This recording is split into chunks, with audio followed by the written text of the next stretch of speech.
Meus irmãos, que a paz e o amor de Jesus permaneçam em nossos corações. O estudo que nós vamos realizar na noite de hoje está contido no livro dos Espíritos, da pergunta 258 até 265, vai um pouquinho mais. E o tema é sobre a escolha das provas. Olha só, escolha das provas. Eu lembrei de uma amiga que ela disse para mim que na época de rebeldia dela, quando ela ainda não conhecia a doutrina espírita, ela tinha muito embates com a família, principalmente com a mãe, não é? E ela chegava para a mãe e dizia assim, bem raiva assim dentro de casa, e dizia, na hora dos desentendimentos, né? Aí ela dizia, eu não pedi para vir ao mundo.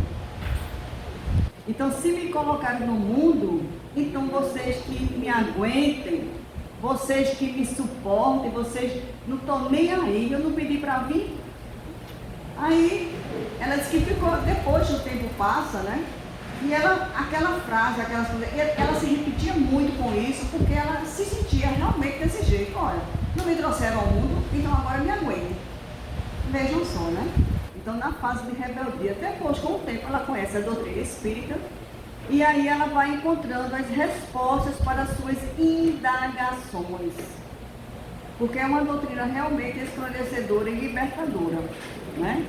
Então a gente vai começando a estudar, a adentrar cada vez mais, né? Como o Roberto estava dizendo, nas terças-feiras aqui na nossa casa, nós temos o estudo sequenciado da doutrina espírita, né? O ESD. E é muito bom, porque a gente começa do início mesmo, estudando a doutrina. É maravilhoso, né? Nós já fizemos, né, Roberto? Com esse Roberto a longas datas. Roberto, quando entrou pela primeira vez na casa espírita, ele se defrontou comigo. A primeira conversa da gente na casa espírita, o primeiro diálogo dele foi comigo. Isso já faz muitos anos, mais de 30 anos, sei lá, ou mais. Não, um pouquinho tempo. Veja só. Não conhecia nada. Ele era, sabe, analfabeto, como se diz. Não conhecia nada da doutrina. E hoje monitora grupo de estudo, hoje executa as tarefas, né? E muitas responsabilidades na casa espírita, abraçou completamente, porque se identificou e se complementou, mesma coisa eu. A partir do momento que eu adentrei na casa espírita, levada por uma amiga minha para conhecer um centro espírita pertinho da minha casa. Olha, perto da minha casa eu não conhecia. Foi preciso, ela disse, a sua casa tem um centro muito bom, vou levar você lá. E eu disse, não acredito. Pois é verdade, então, até então eu não estava desperta para essa realidade, né? E depois que adentrei, graças a Deus não saí mais. E essa escolha das provas é muito interessante, né? Porque a gente tem muitas dúvidas. E continua tendo dúvidas, isso faz parte do crescimento da gente. É importante a gente se questionar, é importante a gente perguntar, é importante a gente buscar as respostas para as nossas inquietações, para as nossas indagações. Isso é muito importante, isso, né? Então aí ele pergunta aqui na 258. Quando no estado errante, antes de se reencarnar, o espírito tem consciência e a previsão das coisas que lhe sucederão durante a vida? O estado errante é justamente no mundo espiritual, né, quando o espírito se encontra ainda para reencarnar. Então, nesse estado errante, quando ele está se preparando para uma nova reencarnação, ele fica nessa situação de espírito errante. E aí ele pergunta se tem consciência. E a gente aqui pergunta, será que eu escolhi isso mesmo para mim? Será que eu escolhi ter essa vida? Será que eu escolhi ter esse pai e essa mãe, passar por essas privações, passar por essas dificuldades todas? A gente se pergunta, será que eu tinha sanidade para escolher isso? Porque tem hora que a gente, será que eu tinha essa sanidade para escolher? É possível um negócio desse? Olha, aí ele diz, ele próprio, ou seja, o espírito, escolhe o gênero de provas que quer suportar, e é nisso que consiste o seu livre-arbítrio. E aí é quando a gente descobre que nós somos responsáveis pela nossa trajetória através dessa nomezinho-chave, livre-arbítrio, onde nós escolhemos. E aí a gente escolhe as provas e vai se preparar. Trazendo aqui para o mundo terra-terra, aqui para a gente, né? Quando a gente escolhe fazer um concurso, fazer uma prova, fazer um teste, a gente vai passar por aquela prova. E aí o que é que acontece com a grande maioria, que deveria também acontecer com a grande maioria, se preparar. Não é verdade? Olha, tem diversas disciplinas. Então, a gente vai se preparar, vai escolher a disciplina que a gente mais conhece ou a disciplina que a gente não domina muito. Claro, e aquela que a gente tem maior dificuldade, que a gente não domina muito. Então, quando a gente escolhe, estando no mundo errante, estando nesse plano errante, nessa condição, a gente vai escolher a prova realmente que a gente ainda não domina ela. E vai se preparar para enfrentá-la. Vai ser fácil? Não. Mas a gente precisa progredir, a gente precisa avançar, a gente precisa sair da mesmice. Então daí é que vem, sabe, essa escolha nossa, né? Aí ele diz, não é Deus que lhe impõe então as atribulações da vida como um castigo? Não. Será que Deus castiga, Deus pune? Vejam só, como a gente tem, pela condição ainda da gente de evolução, que é muito aquém, a gente ainda não tem condições de entender Deus, de compreender Deus. Né? A gente tem, sabe, muito pouco entendimento com relação a isso. Então a gente compara muito Deus com o homem. Mas mesmo comparando com o homem, aqui nós temos grandes homens, grandes pais e grandes exemplos. Não é verdade? Temos. Eu conheço um pai de família mesmo, que ele é um exemplo como pai. Ele é um pai maravilhoso, é o pai que eu gostaria de ter, ou de ter tido. Mas cada um tem o pai e a mãe que merece ter, de acordo com o seu merecimento. Olha só, é muito forte isso. E a gente tem que aceitar isso aí, compreendendo, que é tudo causa de efeito, lei de ação e reação. Então, se aqui tem pai que, tendo um coração generoso, um coração bom, jamais ele vai desejar o mal ou castigar o seu filho. Ele vai entender, compreender, conversar e ajudar o seu filho na sua jornada.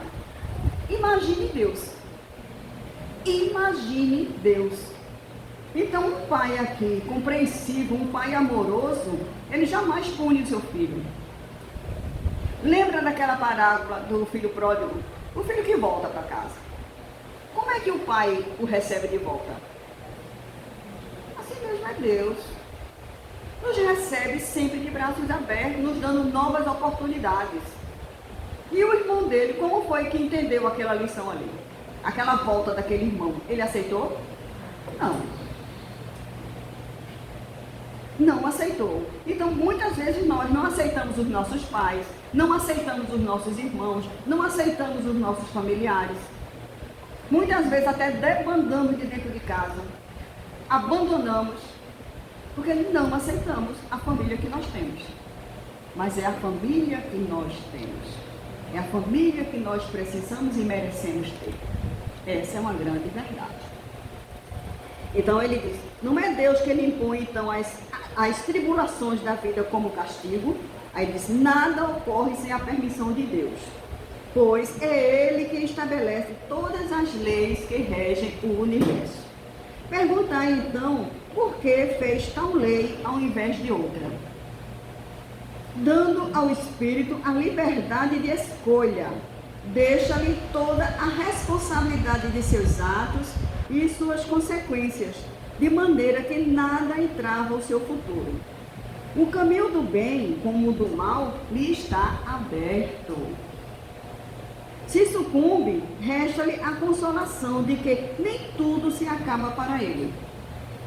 Deus, na sua bondade, lhe dá a oportunidade de recomeçar o que mal foi feito. É necessário, aliás, distinguir o que é obra da vontade de Deus do que é da vontade do homem. Se um perigo vos ameaça, não foste vós que criaste, mas Deus. Contudo, pela própria vontade, a ele vos expondes, porque vedes um meio de adiantar-vos, e Deus o permitiu. E daí vai. Então, a gente não pode tudo culpar Deus, né? Através desse livre-arbítrio, a gente está aqui seguindo um planejamento nosso. Um planejamento. Tem gente que ainda não descobriu sua missão na Terra. Diz, meu Deus, qual é a minha missão aqui? Porque ainda não sei. Porque tem pessoas que esperam que grandes missões, e nem sempre a gente está em condições de ainda abraçar grandes missões, não. Ser filho é uma missão. Ser mãe e pai é uma missão. Ser uma pessoa do bem da sociedade é uma missão também. Ser um bom professor, um médico, um advogado, um chefe de cozinha, todos têm suas missões nos seus, sabe, nos seus espaços, nos seus momentos. Então, nem sempre as pessoas abraçam as suas tarefas, as suas atividades como missão também. Uns só como meio de vida, outros para ludibriar, pega essas oportunidades para ludibriar os outros, para enganar, para fazer coisas erradas, né? Pais que abandonam suas crias desde pequenino, filhos que abandonam os pais, não tem tempo nem de visitar, nem de um telefonema, nem de passar um zap, né? E por aí vai. E por aí vai. A pergunta 259. Se o espírito pode escolher o gênero de provas que deve suportar, segue-se daí que todas as tribulações que experimentamos na vida foram previstas e escolhidas por nós. Será que a gente escolheu tudo isso para passar? Foi escolhido lá? Quando eu disse assim, então, será que eu escolhi isso mesmo? Né? Porque tem hora que será que eu escolhi isso mesmo? Bom, venhamos e convenhamos, né? Vejamos. A gente aqui pode se precipitar em alguma coisa. Bom, o que era só para ser um namoro, a gente pode transformar numa união infeliz? Porque o namoro é uma fase para se conhecer as pessoas. E muitas vezes nós pulamos as fases. E entramos de cara. E depois quebra a cara. Aí depois, porque Deus escolheu isso para mim. Não, você se precipitou. Como também tem carreiras e profissões que tem pessoas que abraçam só no intuito só de ganhar dinheiro. Mas sem nenhuma habilidade, sem nenhuma aptidão para aquilo ali. Eu tenho um filho, né? Que hoje eu estava até conversando sobre isso. Ele não tinha... Chegou na fase do vestibular, na fase da faculdade, de ele iniciar a carreira acadêmica dele, ele não sabia o que queria da vida. Ele não tinha nenhuma vocação, ele não conhecia nele nenhuma vocação. E foi uma fase muito difícil, porque já estava para ele fazer o vestibular e ele não se definia o que é que ele queria fazer. E aí uma amiga minha levou ele na universidade para conhecer os departamentos na Federal, para ver se aquilo ali despertava algum interesse nele. Ele dizia para mim, mãe, eu só sei o que eu não quero. Agora o que eu quero eu não sei. Ou seja, ele disse, eu não tenho a menor aptidão, ainda bem, né? Quer dizer, eu não tenho a menor aptidão para medicina, para a área de saúde, eu não gosto de ver sangue, eu não quero, não pode sair nem fácil da minha cabeça. Como também nada de números. Eu não sou bom, não gosto. Não.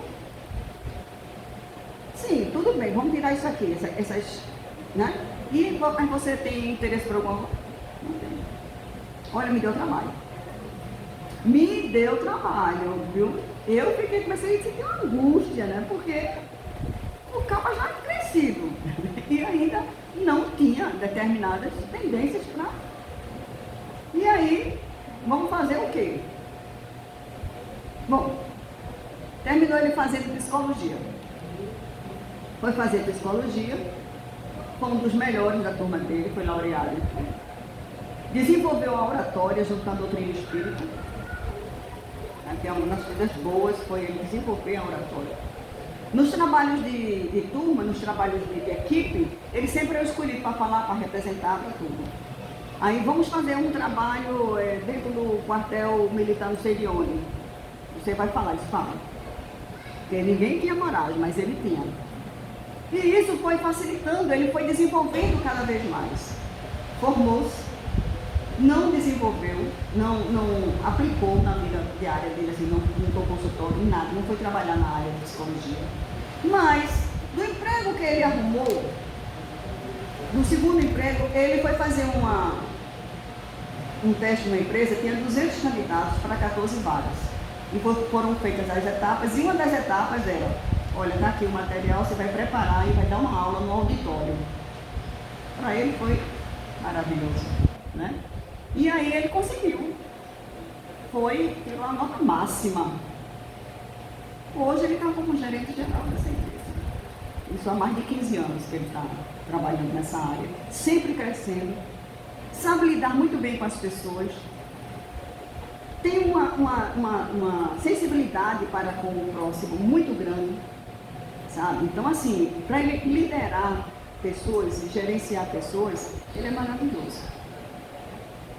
Então, a habilidade dele estava ali, foi se desenvolvendo passo a passo. E o curso lhe proporcionou abriu essa porta para ele. Então, nem sempre estão em carreiras. Às vezes a gente se questiona tanto porque quer ver os nossos filhos formados, quer ver que eles sigam uma profissão X ou profissão rentosa, tudo, mas nem sempre é o que ele quer, nem sempre vai trazer felicidade, nem vai ser o melhor para ele. Então, tá aqui, a gente dá para escolher as nossas, né? Ver as nossas aptidões, né? As dificuldades todos nós temos, encontramos. Às vezes nós escolhemos, mas não escolhemos as melhores, como falávamos antes, né? O nosso querido irmão X, que ele psicografava através do Chico Xavier, diversos livros, né? Irmão X foi o escritor Humberto de Campos. Quando ele passa para o plano espiritual, ele colocou esse nome, né? Irmão X. E aí, ele continuou com o trabalho dele de escrever e mandar para a gente esses escritos, né? Certo dia, ele foi levado por uma caravana para um trabalho. Começou num centro, como se fosse um centro espírita, aquela assembleia reunida, se prepararam, fizeram uma prece e dali saiu aquela comitiva. E ele disse que foi levado para um local como se fosse um hospital, era um grande hospital, só que dentro de umas cavernas. Tinham aquelas marcas, só tinham espíritos ali, doentes e deformados. E no meio daqueles espíritos ali, tinha um espírito de uma mulher, naqueles leitos, passeando assim, andando pelos leitos e conversando e ajudando um ao outro. Mas era uma mulher tão linda, que chamou a atenção dele. E ele ficou assim admirado e olhando para ela e pensou assim, meu Deus, como é que uma mulher dessa tão linda é atraída ou está aqui se dedicando a espíritos tão doentes, tão deformados. E quando terminou aquela tarefa de visitação, eles voltaram para o mesmo ambiente, fizeram a prece, e eles sentadinhos lá. Aí ela fez parte da tribuna, ou seja, ela fazia parte de um comando maior, vamos dizer assim, né? Um espírito mais evoluído. Aí ele se aproxima dela como repórter e pede a ela para fazer uma entrevista com ela, porque ela tinha despertado muita a atenção dele. Ele ficou curioso, como jornalista, como escritor, ele ficou curioso. E ela permite. E ele pergunta para ela o que foi que a levou a desenvolver uma tarefa dessa num local daquele, porque, gente, é muito difícil a gente trabalhar. Quem não tem habilidades, né? Eu me lembro, a gente teve algumas vezes, eu com o Roberto, a turma lá da outra instituição que nós fizemos parte, visitações lá no hospital da Tamarineira. É muito difícil o quadro com os doentes mentais. É um quadro muito penoso, muito difícil. Sabe, você fazer também as visitações em hospital, o Hospital da Miroeira, que a nossa casa lá fazia, tinha as datas já certas por mês, e você visitar aquelas pessoas doentes com rancenias em situações de muita dificuldade, né? Olha, se a gente tinha dificuldade de visitar os nossos parentes no hospital, imagine você sair para visitar pessoas que você nunca viu na sua vida. Mas as caravanas se unem e vão, não é? E nisso aí ela diz, ele pergunta para ela o que foi que levou, e ela responde para ele, ela diz, ah, meu irmão, nem sempre foi assim. Você não sabe, eu vou lhe contar um pouco a minha história. E ela diz que numa das existências anteriores, aqui na Terra, ela foi uma pessoa que teve uma família maravilhosa. Sabe o que é a família, se a gente pudesse dizer assim, que é uma família perfeita, era a família dela. Ela tinha os filhos e tinha um marido. O marido dela era aquele marido que toda mulher gostaria de ter. Bondoso, amoroso, carinhoso, romântico. Sabe aquela coisa que a gente assim, acho que hoje não existe, existe muito pouco. Existe, mas muito pouco, né? E os filhos dela eram aqueles filhos que nunca deram trabalho para ela. Não é uma bênção? É uma bênção. Olha, que eu tive uma filha que me deu trabalho, viu? A danadinha não gostava de estudar. E quer ver aperrear os pais é quando o filho não gosta de estudar, né? Que a gente acha que é o fim do mundo, né? Porque o filho tem que estudar, né? E nisso, se eu fosse calva hoje, eu dizia, perdi muitos cabelos por conta dela, né? Mas, aí ela disse que os filhos dela, ela considerava os filhos mais lindos do mundo. Sabe, o Roberto podia ter os filhos que tivesse, mas eu dizia assim, não, os meus são mais lindos. Sabe aquela mãe coruja? Mas coruja mesmo. Então, na escola, ela dizia que os filhos dela eram os mais inteligentes. E tudo dela era sempre mais. O marido era o melhor, os filhos eram melhores, os filhos eram mais bonitos. Tudo dela era aquela coisa assim que às vezes até chocava as pessoas que estavam do lado, porque a gente tem que ter humildade também, né? Tem que ter humildade.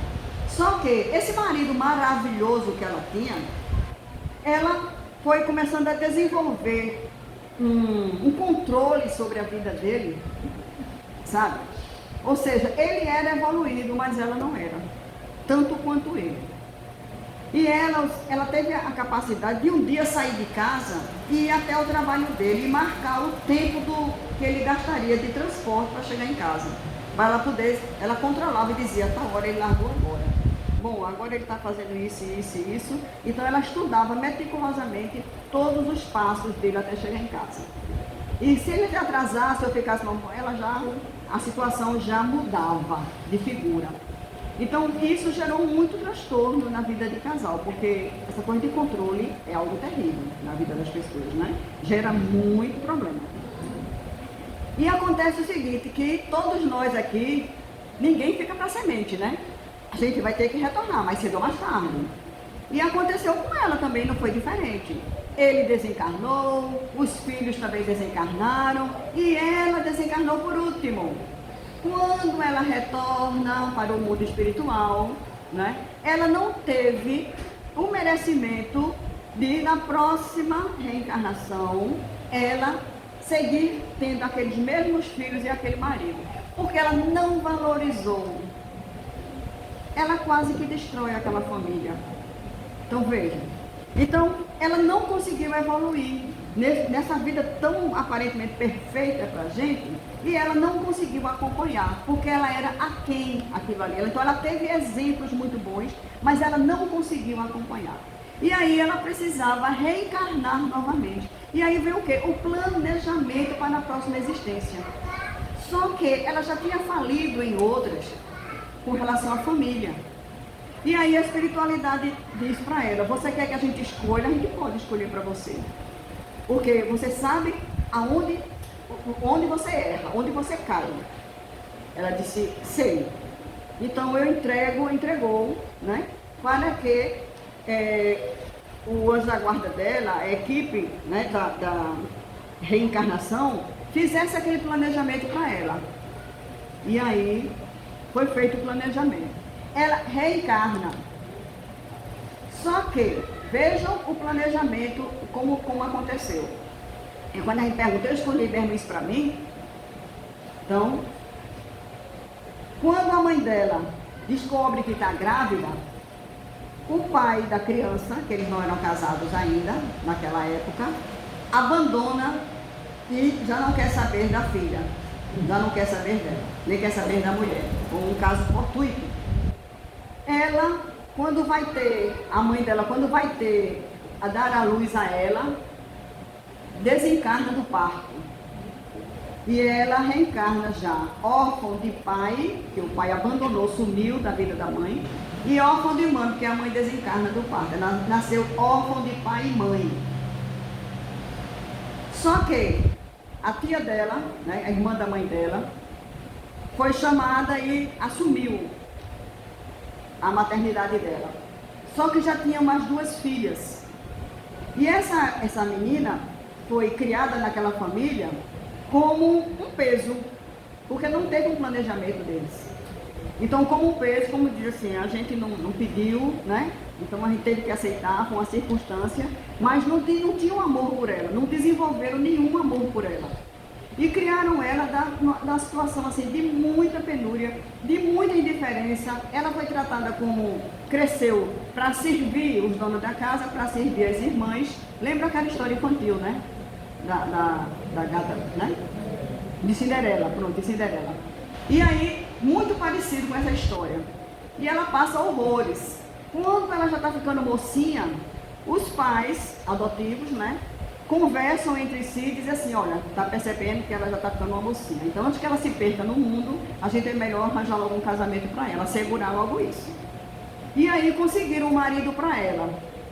Um verdadeiro brutamontes. Veja, ela não teve escolha. A família foi quem escolheu um marido para ela.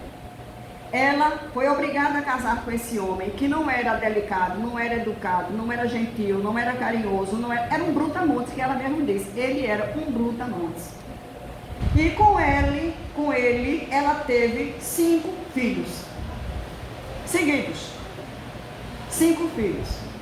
Os filhos foram nascendo, cada um trazendo uma deformidade diferente uma da outra. Um doente mental, o outro desenvolveu a doença de hanseníase, o outro era cego, um paralítico. Olha a situação. Ela poderia agora se vangloriar desses filhos que eram os mais bonitos, os mais inteligentes, que na rua... Não. Agora os filhos dela dependiam exclusivamente dela. Esse marido, quando viu essa corriola de menino, todo doente e com especiais, como ele sendo um brutamontes, ele não teve amor suficiente para seguir a jornada com ela. O que é que ele fez? Abandonou ela. E ela ficou só, praticamente, no mundo para criar esses 5 filhos.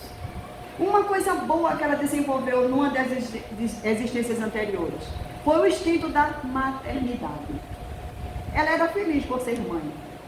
E aí, quando ela via aqueles filhos, ela não teve coragem de abandonar, como a gente vê alguns casos daí de mães que botam o filho no lixo. É uma crueldade, sabe, terrível. E ela não fez isso. E ela chegou até ir para a medicância. Gente, ela ia para as portas, pedir, porque ela não conseguia emprego. Porque os filhos não podiam ficar muito tempo sem um adulto em casa, porque dependia de botar comida na boca, dependia de limpar, dependia de tudo, dependia dela para tudo. E quando descobriam que um tinha mal de Hansen, a sociedade lá, os vizinhos, sabe, praticamente enxotavam ela com medo da doença, porque antigamente era uma doença muito temerosa. Hoje ainda tem gente que tem medo de ir lá no Hospital da Miroeira. Vejam o que é a ignorância e o que é que ainda traz vestígios de um passado, né? E nisso, com o tempo, os filhos, pelas dificuldades, né? Pelo planejamento deles de ter existência curta, eles foram desencarnando.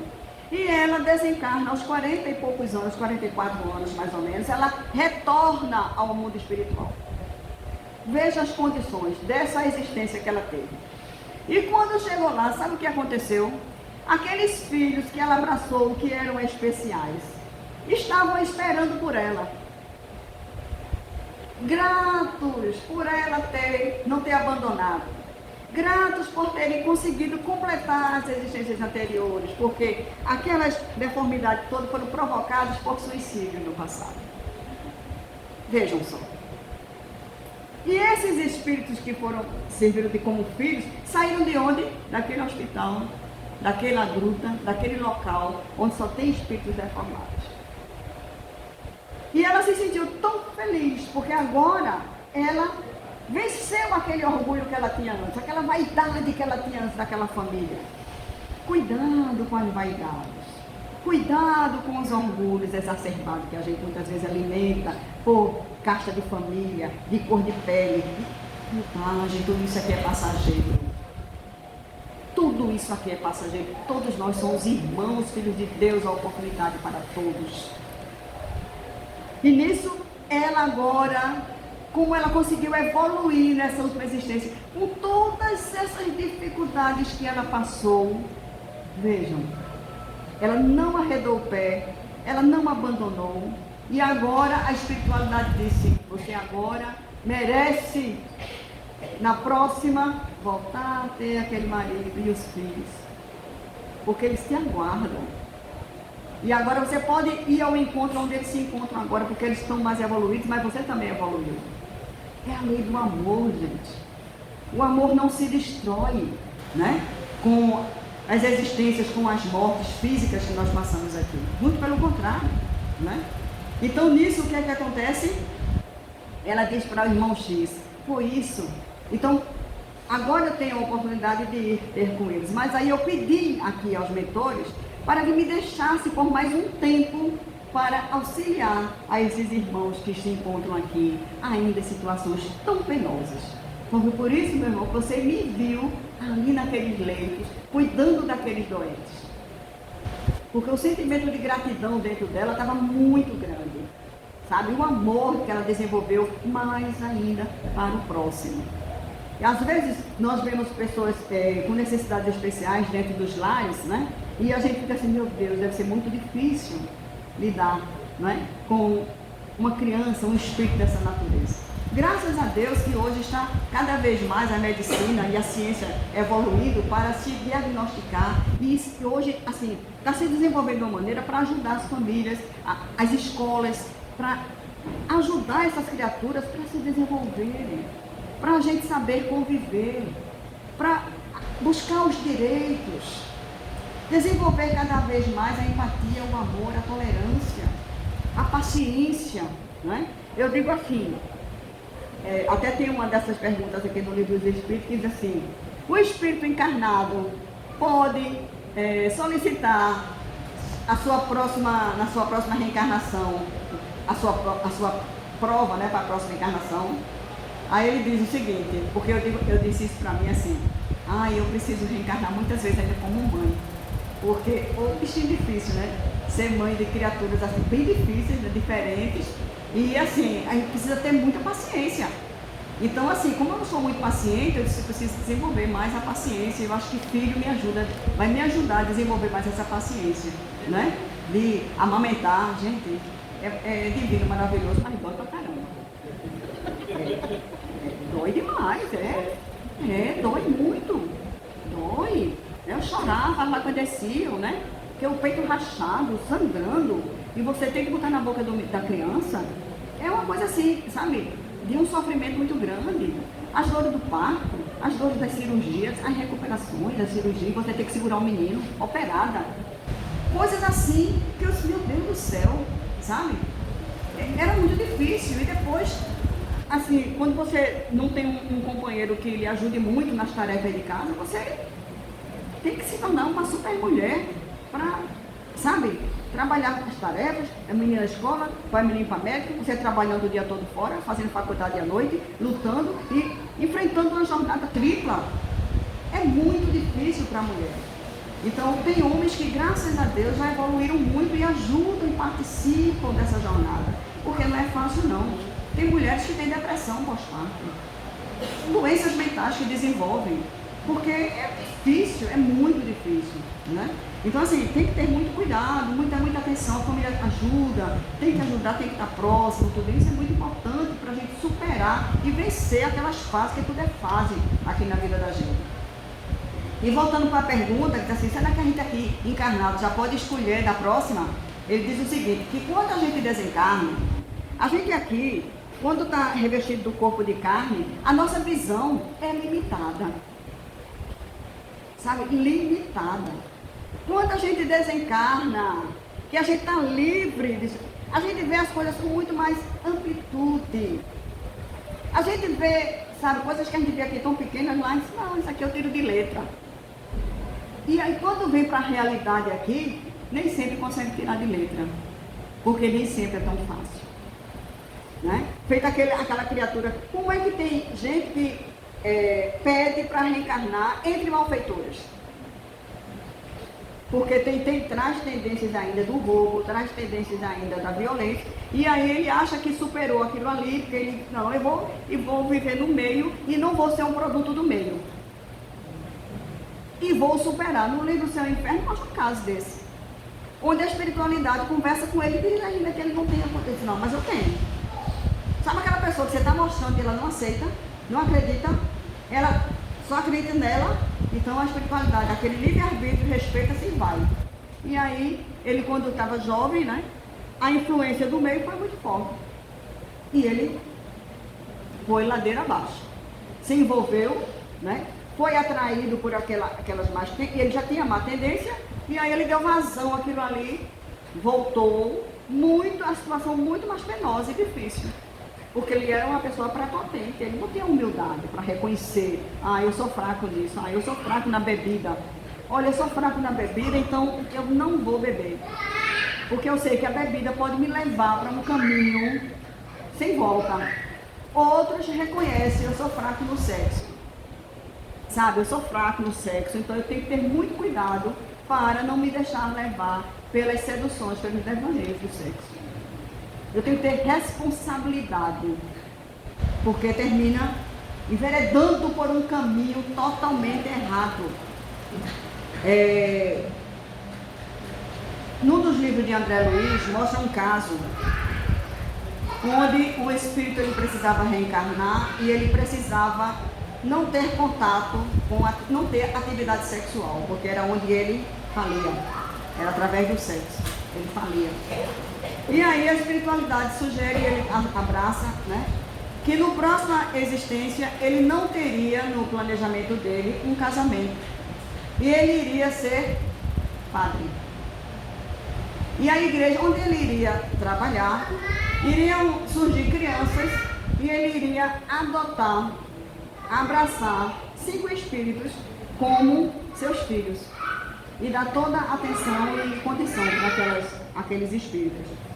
Acontece que quando ele estava com seus 16, 17 anos, né, os hormônios na flor da pele, o pai dele, ele tinha família, tinha pai, tinha mãe, tudinho. E aí o pai dele disse, ele nervoso dentro de casa, cheio de dificuldades, né, a fase da juventude, e o pai dele dizia, isso aí é falta de sexo, isso é falta de mulher. Vou te levar para um desses lugares aí para tu resolver tua situação. Antigamente não tinha isso, gente? Sim. O pai iniciar a atividade sexual do filho, antigamente tinha isso. Graças a Deus que esses costumes vão sendo vencidos, né? E ele foi levado para aquilo ali. Antes disso, ele foi para um psicólogo, levaram ele para um psicólogo, né? Porque ele estava com muitos desencontros, né? E aí o que é que acontece? O psicólogo não era uma pessoa de uma moral muito ilibada. E o psicólogo diz para ele, olha, a gente tem que dar vazão aos nossos instintos. Se você está sentindo vontade, vai e faça, vivencie essa experiência. Você só vai saber viver. Olha, se eu sei que a droga, estão aqui, vão me oferecendo a droga, e eu sei que a droga é uma coisa sem volta, por que eu vou me testar, de experimentar, e dizer, não, eu não vou entrar nessa não. Eu vou fumar só um aqui, eu tenho certeza que eu vou. Você vai se testar isso? Você sabe o que é que tem? Suas tendências? E nisso o que aconteceu? o psicólogo reforçou isso aí, e o pai levou, e ele conheceu uma prostituta, e ela era de uma das prostitutas mais distintos, sabe, animalizados. Como ele tinha tendência nessa área, ele se afinizou com ela. E aí ele ficou o quê? Viciado nela, só queria ela. E o que é que acontece? Ela engravida dele. E no que ela engravida dele, acompanhava já ele um espírito que era perseguidor dele do passado. E era uma criatura que sabia o caminho que iria levá-lo à falência moral. Esse espírito reencarna através dessa mulher de instintos bestiais. E o que é que acontece com aquele planejamento todo? O que é que naquela época se desenvolvia muito? As doenças venéreas. E ele também retorna ao plano espiritual antes dos 40 anos de idade, através de uma doença venérea. Gravíssimo. Ele desencarna e retorna com mais débito ainda. Porque nem foi para estudar para padre, nem foi para uma coisa, nem os espíritos que estavam esperando para ele adotar. Então, todo o planejamento, ele se deixou levar pelo instinto dele ainda. Então, dentro da gente, se a gente usar a consciência da gente, se a gente usar aquela voz da razão, a gente sabe quais são as más tendências da gente. E a gente tem que procurar evitar esses caminhos. Não se deixar testar. Não se envolver com pessoas que a gente sabe que aquilo ali é errado. Se você é casado, se você é casada, se você, sabe? Não, porque tu desenvolveu uma paixão. Que paixão o quê, minha senhora? Se enxergue. Ninguém é feliz trazendo infelicidade para a família, nem para ninguém. Se enxergue. Então, os caminhos estão aí, se mostram para a gente. E muitas vezes a gente se deixa levar, sabe? Porque a gente, não, porque eu sou coração, eu sou... A gente não tem que ser só coração, não. A gente tem que ser coração e emoção e razão. Tem que usar a razão, sim. Tem que buscar os bons costumes, a moral. Tem sim, porque a gente está aqui para evoluir, para crescer. A gente sabe o que é que me convém e o que não me convém. Olha, como é que eu tenho um filho dentro de casa e vou desejar meu próprio filho? Como é que eu tenho um sobrinho dentro de casa e vou querer ter sexo com ele? É um crime. Então tem coisas que são crimes e que a gente comete dentro do próprio lar. Porque se deixa levar pelas más tendências, pelas más inclinações da gente. Tem outros que a dificuldade é muito grande com dinheiro. Eu conheci uma pessoa que ele trabalhava numa grande empresa. E aí, naquela época que deu overnight de... Faz um tempinho, né, gente? Vocês se lembram, né? Os mais antigos aqui se lembram. Que o dinheiro, até o salário da gente passou a ser de 15 em 15 dias, porque a empresa aplicava e a gente recebia quinzenalmente. E assim, final de semana o dinheiro já rendia na segunda-feira. E aí ele trabalhava, era caixa. A turma da tesouraria, 5 da tesouraria, fizeram uma proposta e ele entrou também. Foram 6 envolvidos. Pegavam uma parte do dinheiro da empresa, aplicavam, aqueles juros eles tiravam e dividiam entre eles. Aí com o tempo começou o quê? Carro novo, casa com piscina, não sei o quê. Um arrendou, sabe, um restaurante famoso aqui da cidade. E por aí foi. Isso, gente, você é assalariado tanto como eu, mas você está crescendo desse jeito, alguma coisa está errada. Abriram a sindicância e aí o que aconteceu? Cadeia. Cadeia. Acabou-se. Teve que se desfazer de tudo. A justiça pegou os bens, pegou tudo, porque caiu na tentação do dinheiro fácil. Então a gente vê aí tantos golpes, tantas coisas. O que é isso? E a gente se deixa levar por certos golpes, não é? Porque a gente quer ainda conseguir as coisas com facilidade, tirando proveito das coisas. Cuidado, gente. Muito cuidado com as tentações. Porque não é fácil, não. Olha, a gente reencarnar é difícil, né? Porque a fila está cada vez maior, está difícil a reencarnação. E já que a gente está aqui, vamos aproveitar essa existência da gente, né? Vamos trabalhar as nossas más tendências, né? As nossas más inclinações. Vamos buscar ajuda, se a gente sozinho não consegue. Tem tanto grupo de autoajuda, gente. Tem AA, tem JA, tem o MADA. MADA, Mulheres que Amam Demais. O Alanon, que é para a família de pessoas que têm problema com álcool. Tem equipes multifuncionais, psicólogos, psiquiatras, remédios que nos ajudam a segurar a onda, a conter, até a gente encontrar forças para superar sozinhos. Então a gente tem uma gama, tem o centro espírita, tem as igrejas, né? Tem a oração. A melhor forma de a gente combater a obsessão é a oração, gente. Ore com fé. Peça, se você não sabe orar, pega o evangelho, lá no final tem preces espíritas. No começo eu não sabia fazer uma prece, gente. Peguei e comprei a coletânea de preces espíritas. Eu li aquela prece, porque eu sozinha não conseguia fazer, nem o Pai Nosso sozinha eu não conseguia. No meio do Pai Nosso eu me perdia. Porque eu não conseguia, porque eu não tenho um hábito. E foi desenvolvendo isso aí, então a gente desenvolve isso aí, busca ajuda. Ninguém está sozinho aqui. E lembrem-se, temos um anjo da guarda. Todos nós temos um anjo da guarda. Recorramos a eles em todos os momentos, para agradecer e para pedir. E que Jesus seja sempre o nosso guia e nosso modelo. Muita paz e muita felicidade para todos nós.